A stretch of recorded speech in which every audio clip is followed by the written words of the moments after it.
अब हमें समझना है उस नेफ्रॉन के बारे में। स्टूडेंट्स, 1 किडनी में 10 लाख यानी 1 मिलियन नेफ्रॉन है।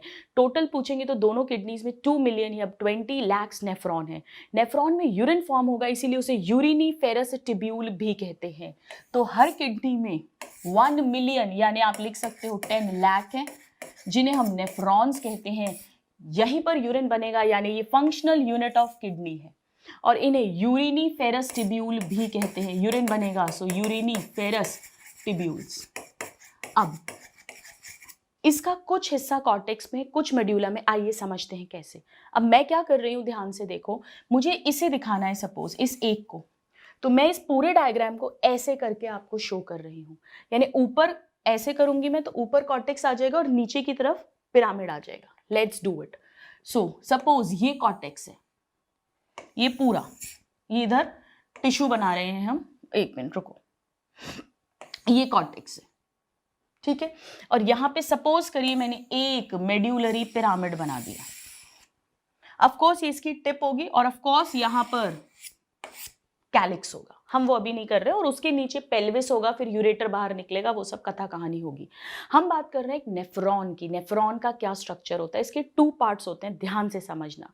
जो रीनल आर्टरी हाइलम से अंदर घुसी है, थोड़ा सा इमेजिन करो, वो आर्टीरियोल्स में डिवाइड होगी, पतले पतले। तो ऐसे ही आर्टीरियोल्स इन नेफ्रॉन्स को सप्लाई कर रहे हैं। हम एक आर्टीरियोल को जो ब्लड लेकर आ रहा है, क्योंकि टुवर्ड्स नेफ्रॉन ऑक्सीजनेटेड ब्लड लेके आना, उसे आफरेंट आर्टीरियोल कहते हैं। तो सपोज करो ये है वो arteriole, suppose this is afferent arteriole, जो क्या है, रीनल आर्टरी की ही एक ब्रांच है, आर्टीरियोल। अब आर्टीरियोल आपको पता है कैपिलरीज में डिवाइड होता है, तो ये भी कैपिलरीज में डिवाइड हो गया, ये कैपिलरीज का गुच्छा बन गया। इसे कहते हैं ग्लोमेर्युलस। क्या कहते हैं, बोलो मेरे साथ, ग्लोमेर्युलस। तो ग्लोमेर्युलस क्या है, टफ्ट ऑफ कैपिलरीज, कैपिलरीज का गुच्छा। नॉर्मली क्या होता है, कैपिलरी के थ्रू, कैपिलरी और टिश्यू के बीच में O2, CO2, waste material, nutrient, उन सब का एक्सचेंज हो जाता है। यह ऐसा कुछ भी नहीं होने वाला है। यानी इसमें जो ब्लड ऑक्सीजनेटेड है वो ऑक्सीजनेटेड ही रहेगा, यहां से ऑक्सीजन सेल्स पर नहीं दी जाएंगी। ऐसा का ऐसा ये बाहर ऑक्सीजनेटेड ब्लड लेके निकलेगा, तो इसे कहेंगे एग्जिट कर रहा है, यानी इफरेंट आर्टीरियोल। आर्टीरियोल, इसमें भी ऑक्सीजनेटेड ब्लड ही है, बिल्कुल आफरेंट की तरह। यानी अभी तक O2, CO2 का एक्सचेंज नहीं हुआ, अभी तक किडनी के सेल्स को ऑक्सीजन नहीं मिली, CO2 वहां से रिमूव नहीं हुआ। अब ये जो ग्लोमेरुलस है, ये फर्स्ट पार्ट है, फर्स्ट पार्ट नेफ्रॉन का। हर नेफ्रॉन के पास अपना एक ग्लोमेरुलस होगा ना। ये कहां पर प्रेजेंट है, ऑफ कोर्स आपको दिख ही रहा है, कॉर्टेक्स में प्रेजेंट है। अब इसके बाद जो भी स्ट्रक्चर है नेफ्रॉन का, उसे कहते हैं मिलाकर रीनल टिब्यूल। क्या कहते हैं, रीनल टिब्यूल। ट्यूब जैसा स्ट्रक्चर है तो रीनल टिब्यूल। अब इसका कुछ पार्ट कॉर्टेक्स में होगा और कुछ पार्ट मेड्यूला में होगा, यानी partly in cortex and partly in medulla. कैसे, आइए समझते हैं। सबसे पहले यहां पर एक कप शेप्ड का स्ट्रक्चर है, लाइक दिस, कप ऐसा, ठीक है। और अब मुझे थोड़ा सा स्पेस चाहिए, इसलिए मैं इसे हटा देती हूं अभी। तो ये जो कप शेप्ड का स्ट्रक्चर है, एक सेकेंड थोड़ा सा ठीक से बना लेते हैं, इसे बोमन कैप्सूल कहते हैं। इस तरह से ये है कप शेप का, this is Bowman capsule, scientist के नाम पे बोमन कैप्सूल। कप शेप्ड का है, यानी डबल वॉल है, 2 वॉल्स हैं इसकी। एक तो ये वाली दीवार है अंदर वाली, ये आप देख सकते हो, ये this is the inner wall, और एक ये वाली वॉल है, this is the outer wall. 2 walls हो गई, कप शेप्ड का स्ट्रक्चर हो गया। अब यहां से कंटिन्यू करता है एक स्ट्रक्चर जो हाईली कॉइल्ड है, ऐसे घुमा हुआ, ये पार्ट इसे कहते हैं घुमा हुआ, यानी कॉन्व्यूलेटेड, और है ट्यूब जैसा तो टिब्यूल, और बोमन कैप्सूल के पास में है तो पास में मतलब प्रॉक्सिमल कॉन्व्यूलेटेड टिब्यूल, जिसे PCT कहते हैं। अब ये कंटिन्यू करता है एक ऐसे लूप में, यू शेप का, ये देखो ऐसा लूप है, हेयर पिन शेप, ऐसा लूप है। ये डिसेंडिंग लिम्ब हो गई, डिसेंडिंग, ये नीचे की तरफ आ रहा है। ये असेंडिंग लिम्ब हो गई, ऊपर की तरफ जा रही है। किसकी, लूप ऑफ हेनले या हेनलेज लूप, साइंटिस्ट के नाम पर लूप ऑफ हेनले या हेनलेज लूप। जो भी ब्लड है, ब्लड ही फिल्टर होके यूरिन बनाएगा, वो ग्लोमेरुलस से बोमन कैप्सूल में आएगा, फिर पीसीटी में आएगा, फिर डिसेंडिंग लिम्ब में आएगा, फिर असेंडिंग लिम्ब में आएगा। फिर इसके बाद में एक और घुमावदार हिस्सा है, पीसीटी से कम लेकिन घुमावदार, इसे मैं क्या कह दूं, कॉन्व्यूलेटेड है, घुमा हुआ, टिब्यूल है, और बोमन कैप्सूल से दूर है, यानी डिस्टल, डीसीटी। ठीक है, अब इनमें से अगर हम ध्यान से देखेंगे तो पीसीटी और डीसीटी टोटली कॉर्टेक्स में आते हैं, पर बोमन कैप्सूल, ये जो लूप ऑफ हेनले है, it lies partly in cortex and partly in medulla, like this. अब मैं इसको ऐसा बना सकती हूँ, राइट? तो कॉर्टेक्स में ग्लोमेरुलस आता है, बोमन कैप्सूल आता है, पीसीटी डीसीटी आता है, loop of Henle partly in cortex and partly in medulla आता है, राइट? नाउ इन सबको मिलाकर हम रीनल टिब्यूल कहते हैं। तो इसमें PCT, then loop of Henle की ascending descending limb and DCT आता है। अब बहुत सारे नेफ्रॉन, मान लो 50 नेफ्रॉन, उन सब की जो डीसीटी है वो एक कॉमन डक्ट में खुलती है, उस डक्ट को कहते हैं कलेक्टिंग डक्ट। क्यों, अभी धीरे धीरे सब समझ में आएगा, इसीलिए मैं इसे ऐसा बना रही हूँ। ये सब डीसीटी खुलेंगे, खूब सारे अलग अलग नेफ्रॉन्स के। तो एक्चुअली कलेक्टिंग डक्ट को वन सिंगल नेफ्रॉन का पार्ट नहीं मान सकते टेक्निकली, तो ऑप्शन के अकॉर्डिंग आपको चूज करना पड़ेगा। So this is the collecting duct, और कलेक्टिंग डक्ट में बहुत सारे नेफ्रॉन के डीसीटी ओपन होते हैं।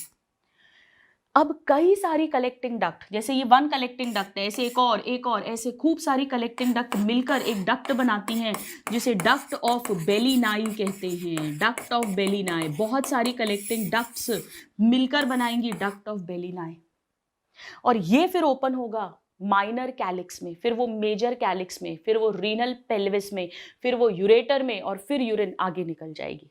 इतना समझ में आया? चलिए पहले इतना देखते हैं क्विकली। हर नेफ्रॉन के 2 पार्ट्स हैं, एक ग्लोमेरुलस और दूसरा रीनल टिब्यूल। ग्लोमेरुलस क्या है? कैपिलरीज का गुच्छा। किससे बना है? आफरेंट आर्टेरियोल से। आफरेंट आर्टेरियोल क्या है? रीनल आर्टरी की ही एक फाइन ब्रांच है। नाउ यहां से जो ब्लड है वो वापस कौन लेकर जाता है? Efferent arteriole. अभी सब समझ में आएगा धीरे धीरे। रीनल टिब्यूल किससे शुरुआत हो रही है? बोमन कैप्सूल से, जो डबल वॉल का कप शेप्ड स्ट्रक्चर है बोमन कैप्सूल। और बोमन कैप्सूल ने एनक्लोज किया हुआ है ग्लोमेरुलस को, विच एनक्लोजेस ग्लोमेरुलस। नाउ ये जो दोनों स्ट्रक्चर्स हैं, ग्लोमेरुलस एंड बोमन कैप्सूल, इन्हें मिलाकर ध्यान रखना मालपीगियन बॉडी या रीनल कॉर्पस्कल कहते हैं। हजारों बार क्वेश्चन आया है। सो ग्लोमेरुलस प्लस बोमन कैप्सूल, इसे मालपीगियन बॉडी या रीनल कॉर्पस्कल कहा जाता है। नाउ इसके बाद में बनता है highly coiled PCT, proximal convoluted tubule. Now ये कंटिन्यू करता है एक एच से हेनले, एच से हेयर पिन, यानी हेयर पिन, बालों वाली, जूड़े वाली जो पिन होती है वही यू शेप की, पर यू शेप मत याद रखना, क्योंकि यू शेप्ड हम एक और स्ट्रक्चर को कहेंगे वासा रेक्टा। तो hair pin shaped Henle's loop में, इसमें एक डिसेंडिंग लिम्ब है, एक असेंडिंग लिम्ब है। नाउ डिसेंडिंग के बाद असेंडिंग, और असेंडिंग वाली कंटिन्यू करेगी एक और highly coiled structure which is DCT में। नाउ बहुत सारे नेफ्रॉन के डीसीटी ओपन होंगे एक स्ट्रेट ट्यूब जिसे कहते हैं कलेक्टिंग डक्ट में। और कलेक्टिंग डक्ट एक्चुअली बहुत सारी कलेक्टिंग डक्ट मिलकर, लिख लेना, यहां नहीं लिखा, डक्ट ऑफ बेलिनाई बनाएंगे, और फिर वो ओपन होंगे रीनल पेल्विस में। पर कैसे? Through pyramids in the calyces. मतलब पहले वो ओपन होंगे माइनर कैलिक्स में, फिर मेजर कैलिक्स में, जो भी उसके अंदर बन रहा है, यूरिन बन रही है, और फिर वो रीनल पेल्विस में आ जाएगा। नाउ ये जो मालपीगियन कॉर्पस्कल है, यानी ग्लोमेरुलस प्लस बोमन कैप्सूल, ये दोनों पीसीटी डीसीटी, ये हमने अच्छे से देखा कॉर्टिकल रीजन में है, जबकि जो हेनलेज लूप है वो थोड़ा सा कॉर्टेक्स में है, पर डीप कर रहा है, डिप इनटू द मड्यूला।